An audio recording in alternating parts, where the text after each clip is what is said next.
Welcome back to another deep dive. Today, we're going to explore the fascinating and at times murky world of watch lume, or should I say, luminosity.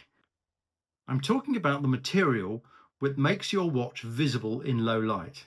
And if you stick around to the end of the video, I'll be sharing with you a cool tip on how to make the most of your watch lume photography. Now, before we dive into lume, I've got a confession to make. I'm obsessed with watch hands. I mean, seriously obsessed. There are so many different shapes and finishes out there, but no matter how intricate, they all have one purpose: to make sure you can tell the time at a glance. If you love watches, hands, lume and everything in between, don't forget to hit that like and subscribe button. We have a lot more exciting content coming your way.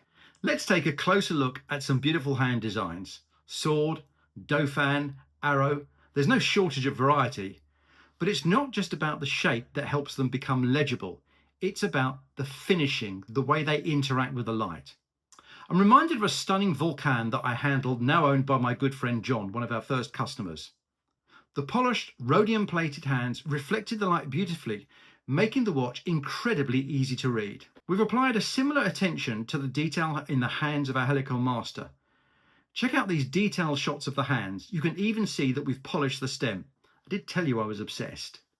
But today's focus isn't on the hands, forgive me. It's on lume.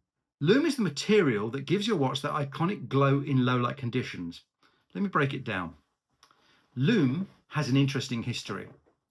Back in the day, radium was the go-to material for creating low light visibility, not just for watches, but also for aircraft instruments, gun sights and compasses. Unfortunately, radium turned out to also be extremely dangerous to your health, and it hasn't been used in the watchmaking since the 1960s. However, if you're a fan of vintage watches, beware. Many old watches still have radium on their hands and dials. Over time, that luminous paint can deteriorate and turn to powder inside the case, which can be hazardous if exposed. One of the most tragic stories related to radium is the case of the Radium Girls, female factory workers who suffered radiation poisoning in the earlier 20th century. They were instructed to lick the tips of their paintbrushes when applying radium to watch hands and dials. There's even a film about it called The Radium Girls, released in 2018.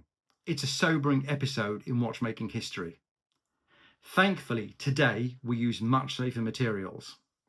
One of the pioneers of modern lume was the Japanese company Nemoto & Co. They developed non-radioactive phosphorescent pigments in the 1930s. These pigments work almost like a rechargeable battery. After being exposed to light, they glow in the dark for hours. And here's how it works. When exposed to light, the pigments are excited, and after the light source is removed, they release that stored energy as visible light over time. The thicker and the more substantial the lume application, the longer it stays visible. Today at Helicon, we use Swiss Super-LumiNova by RC Tritech, a material developed in the 1990s by Albert Reinhard Zeller, a third-generation member of the family that founded the company. Super-LumiNova comes in a variety of formulas, grades and colours, and is used by top brands like IWC, Panerai and of course Helicon. For our Helicon master, we chose the C3 grade, which has a beautiful green glow in low light and a creamy colour by day. We picked it not just for its looks, but because it's one of the longest lasting formulations out there. Pro tip: brightest doesn't always mean longest lasting. Now, here's a little thing you may not know. Pigments are supplied to us in powder form, and we have to mix them to our own formula. Just like baking, it's easy to get wrong. And even things like the weight of the lume on the hands matter. It's incredible details like this that really amaze me to this day. It's the detail of watchmaking. Of course, Super-LumiNova is not the only option. Seiko's Lumibrite is another excellent alternative. And we can't forget about Tritium, which you'll often see marked as T on vintage dials. Tritium is a radioactive isotope of hydrogen, and while it's not commonly used in paint anymore, the much safer tritium gas tubes are still a popular choice for some modern watches. Tritium tubes are different. They're always lit and never fade during the day or the night. However, in my opinion, they don't glow as brightly as Super-LumiNova. Tritium tubes often have a half-life of about 12 to 13 years, so if you ever need to service a watch with tritium tubes, it is usually easier to replace the dial and the hands themselves than the tubes. The key takeaway is that these materials, whether Super-LumiNova, Lumibrite, Tritium or other alternatives, allow for excellent low light legibility without the need for an external power source like batteries. That's what keeps our timepieces truly autonomous, whether they're automatic or quartz. As promised, here's a little pro tip for you to make the most of your Lume photography.